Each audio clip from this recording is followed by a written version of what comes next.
Morning voice എന്ന അനുഗ്രഹീത പ്രോഗ്രാമിലേക്ക് ഏവർക്കും സ്വാഗതം. ദൈവനാമമഹത്വത്തിനായി ഒരു ഗാനം നമുക്കിപ്പോൾ ശ്രവിക്കാം. വാനിലെ പറവകൾ പുലരുന്നു, നന്നായി വയലിലെ താമര വളരുന്നു. വാനവനായകൻ നമുക്കേതും നൽകാതെ മറന്നിടുമോ? മനമേ ചഞ്ചലമെന്തിനായി, കരുതാൻ വല്ലഭനില്ലയോ ജയവീരനായി.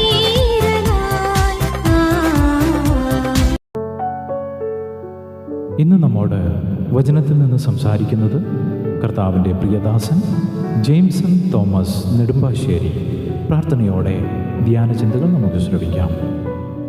ഉൽപ്പത്തി പുസ്തകം 42 അധ്യായത്തിൽ നിന്ന് ആത്മീകനും ജഡികനും തമ്മിലുള്ള വ്യത്യാസത്തെ യോസഫിനെയും അവൻ്റെ സഹോദരന്മാരെയും ചൂണ്ടിക്കാണിച്ച് നാം ഓർത്തുകൊണ്ടിരിക്കുകയാണ്. യോസഫ് ഒരാത്മീയൻ്റെ തികഞ്ഞ ചിത്രമാകുമ്പോൾ യോസഫിൻ്റെ സഹോദരന്മാരെ നമുക്ക് ജഡികരായി കാണുവാൻ കഴിയുന്നുണ്ട്. ജഡത്തെ അനുസരിച്ച് ജീവിക്കുന്നവരാണല്ലോ ജഡികർ എന്ന് പറയുന്നത്.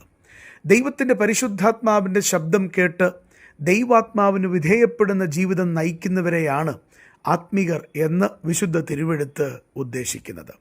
അങ്ങ് ശ്രദ്ധിക്കുന്നത് മോർണിംഗ് വോയിസ് എന്ന ആത്മീയ ശുശ്രൂഷയാണ്. ഉൽപ്പത്തി പുസ്തകത്തെ അധികരിച്ചുള്ള 331 എപ്പിസോഡിലേക്ക് ഹാർദമായി അങ്ങേ സ്വാഗതം ചെയ്യുന്നു. നാം ഓർത്തതുപോലെ ഒടുവിൽ ജഡികന്മാർ മനഃപൂർവ്വം അവരുടെ കുറ്റങ്ങളെ മറച്ചു വയ്ക്കുകയും എന്നാൽ ആത്മീകർ നേരെ വിപരീതമായി ദൈവസന്നിധിയിൽ അവരുടെ കുറ്റങ്ങളെ സമ്മതിച്ച് യഥാസ്ഥാനം പ്രാപിക്കുകയും ചെയ്യും എന്നുള്ളത് നാം ഓർത്ത വിഷയമാണ്. ഇന്ന് നാം മൂന്നാമത്തെ വ്യത്യാസം ആത്മീകനും ജഡികനും തമ്മിൽ എന്താണ് എന്ന് യോസഫിൻ്റെയും സഹോദരന്മാരുടെയും അടിസ്ഥാനത്തിൽ ഓർക്കാനായിട്ട് പോവുകയാണ്. അതിന് ഞാൻ ഇങ്ങനെ പറയാനായിട്ട് ആഗ്രഹിക്കുന്നു. ജഡികന്മാരെ സംബന്ധിച്ച് അവർ പാപത്തിൻ്റെ അനന്തരഫലങ്ങളാൽ വേട്ടയാടപ്പെട്ടുകൊണ്ടിരിക്കും. എന്നാൽ ആത്മീകൻ്റെ വ്യത്യാസം എന്താ? അവൻ ദൈവസന്നിധിയിൽ കടന്നു വന്ന് അവന് വന്നുപോയ വീഴ്ചകളെ സമ്മതിക്കുന്നത് കൊണ്ട് ദൈവത്തിൻ്റെ പരിശുദ്ധാത്മാവ് അവനിൽ നിന്ന് ആ കുറ്റബോധം എടുത്തു കളയുകയും അഥവാ അവൻ യഥാസ്ഥാനം പ്രാപിച്ചവനായി കുറ്റ മനസ്സാക്ഷി ഇല്ലാത്തവനായി ദൈവസന്നിധിയിൽ ആത്മീക സന്തോഷം അനുഭവിക്കുകയും ചെയ്യുന്നു. പ്രിയപ്പെട്ടവരെ, ഇത് വളരെ വ്യക്തമായിട്ട് നാം ഓർക്കേണ്ടുന്ന വിഷയമാണ്. ആത്മീകരുടെ ജീവിതത്തിലും വീഴ്ചകൾ വരാം. എന്നാൽ അവർ ദൈവമുൻപാകെ വന്നുപോയ വീഴ്ചകളെ ഓർത്ത് ഹൃദയം തകർന്ന് അവർ ദൈവത്തോട് പ്രാർത്ഥിച്ച് അവരാ കുറ്റം ഇനി ആവർത്തിക്കാതെ വണ്ണം ദൈവസന്നിധിയിൽ യഥാസ്ഥാനപ്പെടുമ്പോൾ രക്ഷയുടെ സന്തോഷം നഷ്ടപ്പെട്ടത് അവർക്ക് തിരികെ ലഭിക്കുകയാണ്. അവർ ആത്മീയ സന്തോഷത്തിൻ്റെ പാന്താവുകളിലേക്ക് വീണ്ടും നടന്നെടുക്കുകയാണ്. അവർ ദൈവസന്നിധിയിൽ ഏറെ സന്തോഷം അനുഭവിക്കുന്നവരായി, ദൈവസന്നിധിയിലുള്ളതായിരിക്കുന്ന ആനന്ദം പ്രാപിക്കുന്നവരായി ക്രിസ്തീയ ജീവിതം മുന്നോട്ട് കൊണ്ടുപോവുകയാണ്.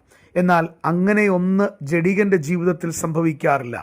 അവൻ അവൻ്റെ പാപത്തെ, അവൻ്റെ കുറ്റങ്ങളെ അവൻ മറച്ചു വെച്ച് അതിൽ തന്നെ തുടരുമ്പോൾ പാപത്തിൻ്റെ അനന്തരഫലങ്ങളാൽ അവൻ വേട്ടയാടപ്പെട്ടുകൊണ്ടിരിക്കും എന്നുള്ളത് വളരെ വ്യക്തമായി നമുക്ക് കാണുവാൻ കഴിയുന്നു.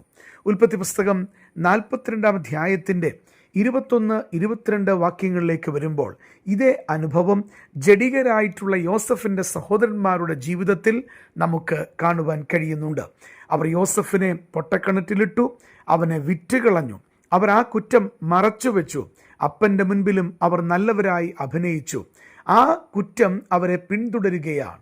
അവരുടെ ഹൃദയത്തിൻ്റെ ഉള്ളിൽ അവരെ അത് വേട്ടയാടുന്ന ചരിത്രമാണ് ഞാൻ ഉദ്ധരിക്കുവാൻ പോകുന്ന വാക്യത്തിൽ കാണുവാൻ കഴിയുന്നത്. നോക്കുക, ഉൽപ്പത്തി പുസ്തകം 42 അധ്യായം 21-22 വാക്യങ്ങളിൽ നമ്മൾ ഇങ്ങനെ വായിക്കുന്നു. ഇത് നമ്മുടെ സഹോദരനോട് നാം ചെയ്ത ദ്രോഹമാകുന്നു. അവൻ നമ്മോട് കെഞ്ചിയപ്പോൾ നാം അവൻ്റെ പ്രാണസങ്കരം കണ്ടാറേയും അവൻ്റെ അപേക്ഷ കേട്ടില്ലല്ലോ. അതുകൊണ്ട് ഈ സങ്കടം നമുക്ക് വന്നിരിക്കുന്നു എന്ന് അവർ തമ്മിൽ പറഞ്ഞു. അതിന് രൂബേൻ, ബാലനോട് ദോഷം ചെയ്യരുത് എന്ന് ഞാൻ നിങ്ങളോട് പറഞ്ഞില്ലയോ? എന്നിട്ടും നിങ്ങൾ കേട്ടില്ല. ഇപ്പോൾ ഇതാ അവൻ്റെ രക്തം നമ്മോട് ചോദിക്കുന്നു എന്ന് അവരോട് പറഞ്ഞു. ഇവിടെ വളരെ വ്യക്തമായിട്ട് യോസഫിൻ്റെ സഹോദരന്മാരുടെ മനസാക്ഷി അവരെ കുത്തുന്നതായിട്ട്, അവർ ചെയ്ത മഹാപാതകത്തിൻ്റെ അനന്തരഫലം അവരെ വേട്ടയാടുന്നതായിട്ട് അവരുടെ വാക്കുകളിൽ നിന്ന് തന്നെ നമുക്ക് മനസ്സിലാക്കുവാൻ സാധിക്കുന്നു. അവരെന്താ പറഞ്ഞത്? ഇത് നമ്മുടെ സഹോദരനോട് നാം ചെയ്ത ദ്രോഹമാകുന്നു. അപ്പോൾ അവർക്കറിയാം അവർ ചെയ്തത് ദ്രോഹമാണ്, അത് പ്രവർത്തിച്ചത് അവരുടെ സ്വന്തം സഹോദരനോടാണ് എന്നവർക്കറിയാം. തന്നെയുമല്ല, വീണ്ടും പറയുന്നു, അവൻ നമ്മോട് കെഞ്ചിയപ്പോൾ നാം അവൻ്റെ പ്രാണസങ്കടം കേൾക്കാതെയും അത് കണ്ടിട്ടും അവൻ്റെ അപേക്ഷ കേട്ടില്ലല്ലോ. വളരെ വ്യക്തമാണ് അവർ പറയുന്നത്. ആ യോസഫ് അവരോട് കെഞ്ചുകയായിരുന്നു, തന്നെ വിൽക്കരുതെന്ന്, തന്നെ പൊട്ടക്കിണറ്റിൽ ഇട്ട് കളയരുതെന്ന് അവരുടെ അനുജനായ യോസഫ് അവനോട് കെഞ്ചുന്ന കാര്യം അവർ വീണ്ടും ഓർത്തെടുക്കുകയാണ്. അവരുടെ ഹൃദയത്തിൻ്റെ ഉള്ളിൽ അത് അവരെ വേട്ടയാടുന്നതായി നമുക്ക് മനസ്സിലാക്കുവാൻ കഴിയുന്നു. തന്നെയുമല്ല, അങ്ങനെ കെഞ്ചിയപ്പോൾ അവൻ്റെ പ്രാണസങ്കടം അവർ കണ്ടുവെങ്കിലും അവൻ്റെ അപേക്ഷ അവർ കേട്ടില്ലല്ലോ. പ്രിയപ്പെട്ടവരെ, എത്ര ദാരുണമായിട്ടുള്ള, എത്ര ക്രൂരമായ പ്രവൃത്തിയാണ് ഈ സഹോദരന്മാരുടെ ഭാഗത്ത് നിന്ന് യോസഫിന് നേരിടേണ്ടി വന്നത്. പ്രിയപ്പെട്ടവരെ, അവൻ കെഞ്ചി, അവൻ്റെ പ്രാണസങ്കടം അവർ കണ്ടു, പക്ഷേ അത് കാണാത്തതുപോലെ അവർ പ്രവർത്തിച്ചു. എത്രമാത്രം ദോഷകരമായ സംഭവമാണ് കാണുവാൻ കഴിഞ്ഞത്. അതുകൊണ്ട് ഈ സങ്കടം അവർക്ക് വന്നിരിക്കുന്നുവെന്ന് അവർ തമ്മിൽ പറയുന്നു. അതിന് രൂബേൻ പറയുന്നൊരു കാര്യമുണ്ട്. ബാലനോട് ദോഷം ചെയ്യരുത് എന്ന് ഞാൻ നിങ്ങളോട് പറഞ്ഞില്ലയോ, എന്നിട്ടും നിങ്ങൾ കേട്ടില്ല. അവർക്ക് മുന്നറിയിപ്പ് രൂപേൻ കൊടുത്തു, അത് ചെയ്യരുത് എന്ന്. എന്നാൽ അവരത് ബലപ്രയോഗത്തിലൂടെ തട്ടിമാറ്റി അവരവരുടെ പാപത്തിൽ മുന്നേറി ആ സഹോദരനെ വിറ്റുകളയുന്ന മഹാക്രൂര പ്രവൃത്തിയിലേക്ക് അവർ പോകുന്നത് കാണുവാൻ കഴിയുന്നു. ഇപ്പോൾ ഇതാ അവൻ്റെ രക്തം നമ്മോട് ചോദിക്കുന്നു എന്ന് പറഞ്ഞു. ഞാൻ ഓർമ്മപ്പെടുത്തട്ടെ, അനേകരുടെ ക്രിസ്തീയ ജീവിതത്തിൽ അവർ മറ്റുള്ളവരെ ഉപദ്രവിച്ചതുകൊണ്ട് പിന്നീട് അവർ ദുഃഖിക്കുന്നത് കണ്ടിട്ടുണ്ട്. എന്നാൽ ഞാനിങ്ങനെ ഓർമ്മപ്പെടുത്തട്ടെ, സ്വർഗത്തിലെ ന്യായാധിപൻ ഇതെല്ലാം കണ്ടുകൊണ്ടിരിക്കുകയാണ്. ഇതിനെല്ലാം ഒരു തിരിച്ചടി ഉണ്ട് എന്നുള്ളത് മറക്കുവാൻ പാടുള്ളതല്ല. ഒന്ന് ചിന്തിക്കണം, സഹോദരന്മാരോട് എന്തെങ്കിലും ദ്രോഹം ചെയ്തിട്ടുണ്ടോ?